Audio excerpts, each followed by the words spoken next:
Hello and welcome. You're watching Editor's Lens with me, Ina Sivaj.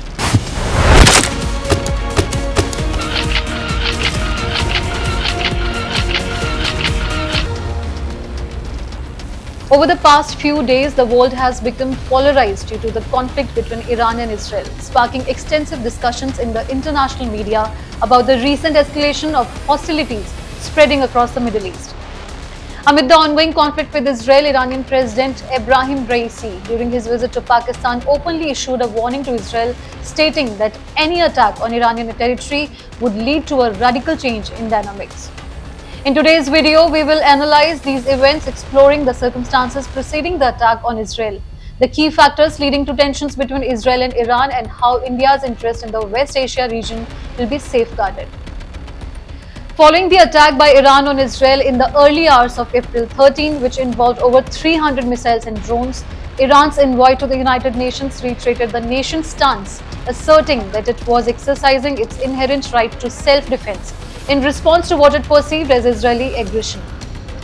Iran justified its attack as necessary and proportionate, citing the destruction of its consulate building in Damascus, an act widely attributed to Israel as the trigger. Subsequently, speculation arose that Israel would retaliate, and exactly 1 week later, on Friday, it did so. However, Israel's response was not solely directed at Iran. It also targeted two other countries. According to reports, Israel conducted airstrikes not only on Iran but also on Iraq and Syria.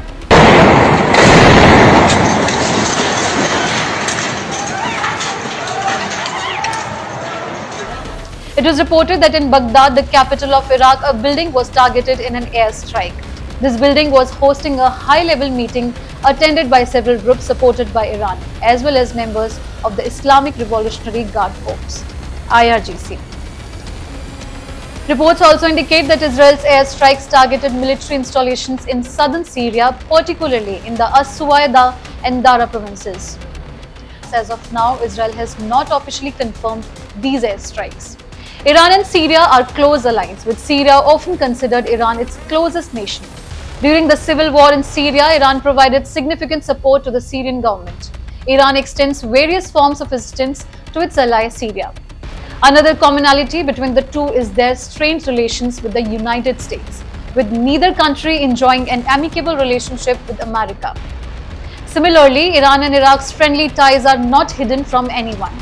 Syria and Iraq are also among Iran's strongest allies in the Middle East. Amidst the ongoing conflict with Israel, Iranian President Ebrahim Raisi, during his visit to Pakistan, openly warned Israel. While cautioning Israel, President Raisi stated that any attack on Iranian soil would result in drastic changes to the current situation. Raisi's visit to Pakistan was part of a three-day trip. He further stated Iran's retaliatory strike on Israel on April 13 in Syria was in response to the attack on the Iranian embassy. ملت بزرگ ایران و قهرمانان ما رژیم صهیونیستی رو The Israeli attack on the Iranian commercial embassy in Damascus was a violation of international laws. According to the Iranian news agency IRNA, President Ebrahim Raisi, while issuing a warning to Israel, stated that Israel should not repeat the mistake in Damascus. He emphasized that if Israel were to attack Iran, its reputation would be severely tarnished. On April 1, following an attack that occurred on Iran's commercial embassy in Syria, Iran accused Israel of the losses it suffered and issued a threat of retaliation. On April 10, Iran's supreme leader Ayatollah Ali Khamenei reiterated the threat. The next day, Israeli Prime Minister Benjamin Netanyahu stated that Israel is prepared to respond tit for tat. Meanwhile, American intelligence agencies had indicated that Iran would soon launch an attack on Israel. On April 12, US President Joe Biden sent a message to Iran against the attack, but Iran did not heed it. It rather attacked Israel in the early hours of April 13, launching over 300 missiles and drones.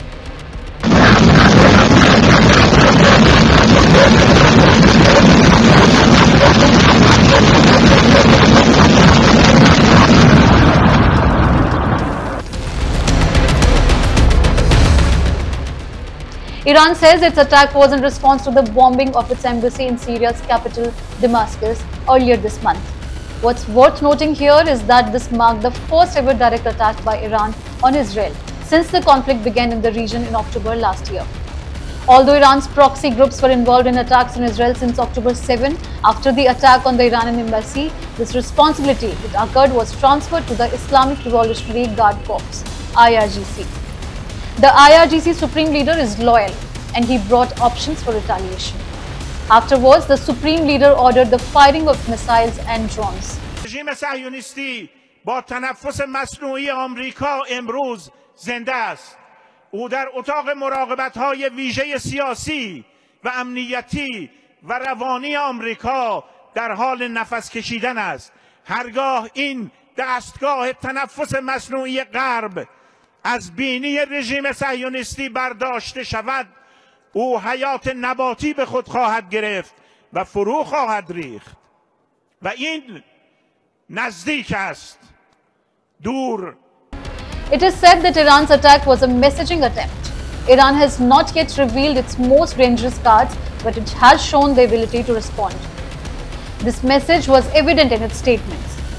Following the attack, Iran sent a letter to the United Nations Security Council stating that they have the right to take retaliatory action. They considered the matter closed from their end. However, the story doesn't end there. Iran also warned that if Israel launches another attack, the consequences will be worse and any third country intervening will also be targeted. Following this, concerns arose that Israel might launch a retaliatory strike. Indeed, earlier last week, Israel carried out missile and drone attacks on Iran. The attacks primarily targeted the city of Isfahan, known for its airport and nuclear facilities. Simultaneously, Israel's strike escalated fears of a wider conflict spreading throughout the Middle East, particularly in Gaza. The media coverage of both countries following these attacks is worth noting, reflecting the gravity of the situation and the potential ramifications of further escalation. While Iran's major media outlets are not giving much attention to reports of Israeli attacks, Israeli media claims that despite the explosions at Isfahan airport, Iranian media is attempting to portray everything as normal. Israeli media suggests that this is Iranian propaganda. In another report, Israeli media stated that 2 military officials from Israel confirmed Israeli attacks on Iran while speaking to the New York Times. The report quoted a senior officer on Friday morning confirming the attack, saying, "We are not surprised by it. Israel had informed the United States before the attack." After Israel strikes Iran's city of Isfahan became the topic of discussion. Israel launched missile and drone attacks on several cities in Iran in the last week. Reports emerged of 3 missiles hitting Iran's nuclear site. The air defense system was also activated. Iran's state-run news agency reported that on Friday, loud explosions were heard near Isfahan city's airport. Isfahan is home to several nuclear plants, including Iran's largest uranium program. Following these explosions, several flights were diverted. However, flight operations have now returned to normal. In response to Tehran's strike on Israel, the United States and Britain imposed new sanctions on Iran. These sanctions targeted 16 individuals and 2 companies associated with the drone engine production. On the night of April 13th, Iran launched a massive missile and drone attack on Israel, launching from Yemen, Syria and Lebanon. Israel claimed that there were no major casualties, and 99% of the missiles and drones were intercepted and neutralized. Following the attack, Major General Mohammad Bagheri, Chief of Staff of Iranian Army, stated, "Our mission is accomplished." In this context, Iran made another interesting claim. On the morning of April 14th, Iranian Foreign Minister Hossein Amir Abdollahian briefed ambassadors from various countries, stating that we had informed the United States about the attack on Israel, and neighboring countries were informed 72 hours prior. According to a report by the Reuters news agency, Turkey, Jordan and Iraq have agreed with this claim. However, an American official labeled the Iranian foreign minister's statement as false, saying that while they were in contact with Iranian officials through Swiss authorities, they did not have prior knowledge of the attack. The official further claimed that the United States was fully aware of Iran's capabilities and had bolstered its air defense system accordingly. Despite showing solidarity with Israel, the United States declared that it would not participate in a counterattack against Iran. This stance aligns with President Biden's approach as he and his officials continue along this trajectory. If Iran is included in the list of countries conducting continuous attacks on Israel, it will escalate tensions, potentially pressuring the Syrian government to join the conflict. Hezbollah and Houthi rebels from Yemen, who have been intermittently attacking, might also become involved. As the attacks escalate, the stability of the entire region will be at risk. Iran might target oil trade routes in the Persian Gulf, further destabilizing regional security and potentially harming the international economy at a time when many countries are facing recession threats. Any escalation or spread of the conflict in the region poses another danger because Israel and the United States are seen together. Iran and its proxies in Syria, Lebanon or Iraq could attack American interests, including camps of American special forces in Iraq, Syria or near the Turkey-Syria border. Iran may also launch attacks worldwide using its proxies, increasing America's vulnerability. Therefore, America has cautioned Israel that while it stands firm with them against attacks, it will not join in retaliation, as doing so would complicate matters further. We also want to address the Iranian threat to launch a significant, they're threatening to launch a significant attack on Israel. As I told Prime Minister Netanyahu, our commitment to Israel's security against these threats from Iran and its proxies. Israel's war cabinet held a meeting for several hours on April 14th where it was agreed to respond to Iran. But there are disagreements on when and how to do so. So where does the world stand in this conflict? In response to the attacks by Iran, various countries have expressed their concerns and positions. India stated that it is worried about escalating tensions and it poses a threat to peace and security in West Asia. It urged both parties to choose the path of restraint and dialogue. The Indian diplomatic missions in Iran have issued helpline numbers and emails for assistance to Indian citizens. According to media reports, there are approximately 10,000 Indians in Iran at present. Several European countries, including Canada, Britain, France, and Germany, have appealed for peace. China and Russia, considered key allies of Iran, have also called for restraint. Hamas, often regarded as a proxy of Iran, has voiced support for the attacks, considering Iran's stance as its patron. Iran's attacks have led to international discussions and calls for action. The United Nations Security Council (UNSC) held an emergency meeting on April 14, where Israel demanded severe sanctions against Iran. However, there was a lack of consensus, and with some representatives stating that there were no options other than retaliation. The UN Secretary General Antonio Guterres remarked that the Middle East is on the brink of catastrophe, emphasizing the urgent need for peace. On April 14th, the G7 countries held a virtual meeting where they expressed support for Israel. The G7 consists of the United States, Canada, Britain, France, Germany, Italy and Japan, along with the European Union. So is Iran's retaliation complete? Iran has named its attack on Israel Operation True Promises, declaring that it considers its retaliation complete. Israel has hinted at potential actions in response, prompting concerns about further escalation. According to media reports, Israel's war cabinet is considering a retaliatory strike against Iran, raising questions about Iran's possible response. Iran has two options for retaliation. Firstly, it could launch another round of missile and drone attacks, potentially targeting specific locations with a significant number of projectiles. Secondly, Iran could target oil facilities in the Persian Gulf, disrupting global oil trade. Iran has already seized a ship connected to Israel, which had Indian sailors on board. This situation has led to diplomatic efforts, with India's foreign minister speaking to his Iranian counterpart to ensure the safety of Indian citizens in Iran. If Iran chooses to target oil facilities in the Persian Gulf, it could significantly impact the economies of countries dependent on oil and gas imports, creating pressure on Israel and its allies to avoid further escalation. Israel's military technology surpasses Iran's in many aspects, even in comparison to Iran's drones, which are considered low cost and low technology compared to the high technology and high cost drones possessed by countries like the United States. Iran's technological capabilities, whether in ballistic missiles or drones, are inferior to Israel's, which still maintains a significant advantage. Against the backdrop of the Israel-Iran tiff, it is now appearing that Israel and Iran want to eliminate each other today. However, at one time they were good friends. In May 1948, when Israel was established as a new country, Muslim countries strongly opposed it. Some Arab countries even started a war, but Iran did not participate in it. Furthermore, by 1950s, Iran had recognized Israel's sovereignty. Iran was the second Muslim majority country to do so. The first was Turkey in 1960. During the 1970s, Iran's secret agencies SAVAK and Israel's Mossad worked together.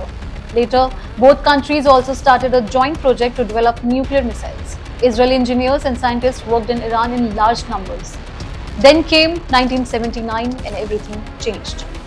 That year, under the leadership of Ayatollah Ruhollah Khomeini, the Islamic Revolution took place and Iran became an Islamic Republic. The Shah was overthrown and everything was transformed overnight. Iran, after becoming an Islamic Republic, severed all ties with Israel and considered it an enemy of Muslim countries due to the Palestinian conflict.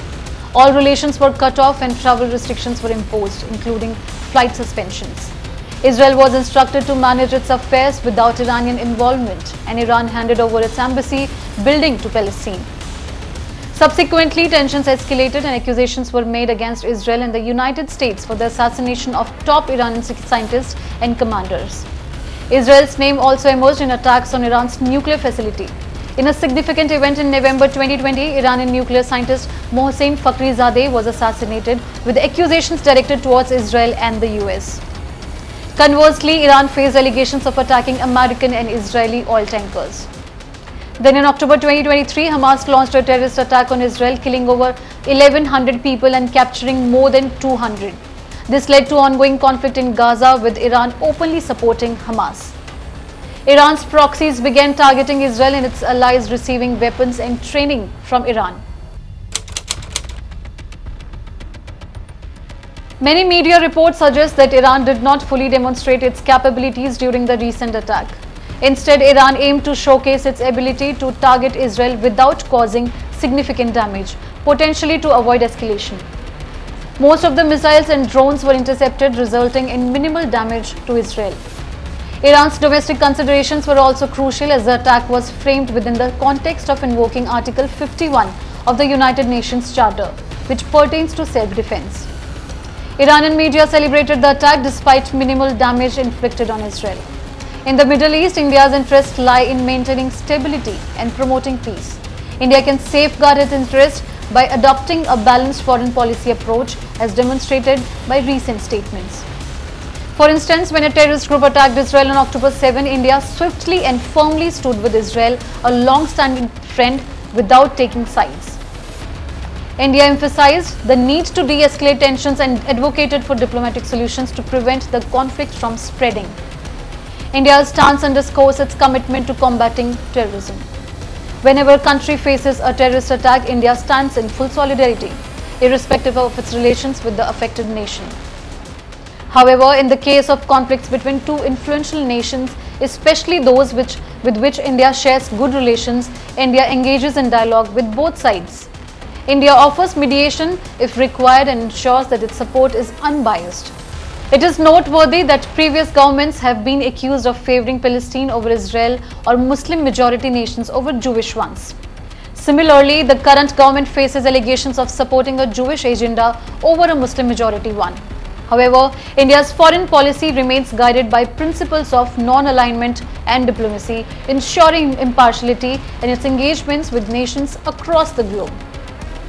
The statements issued today makes it abundantly clear that our foreign policy is religion neutral. It is based on the principle of national interest rather than religion. There was a time a decade or two ago when the entire Middle East region was either a source of oil imports or a destination for our labor exports. However, in today's context, we are elevating our engagement with all countries in this region to a much deeper level, transcending beyond oil and labor. News reports suggest that discussions about India, Middle East, Europe economic corridors, positioning this corridor at the center of our West Asian policy. If we are to transform this corridor into reality, it is imperative to maintain peace and stability across the entire region. Therefore, it is essential for us to engage with all countries in the region, ensure peaceful resolutions to conflicts, and strive to end all regional disputes promptly.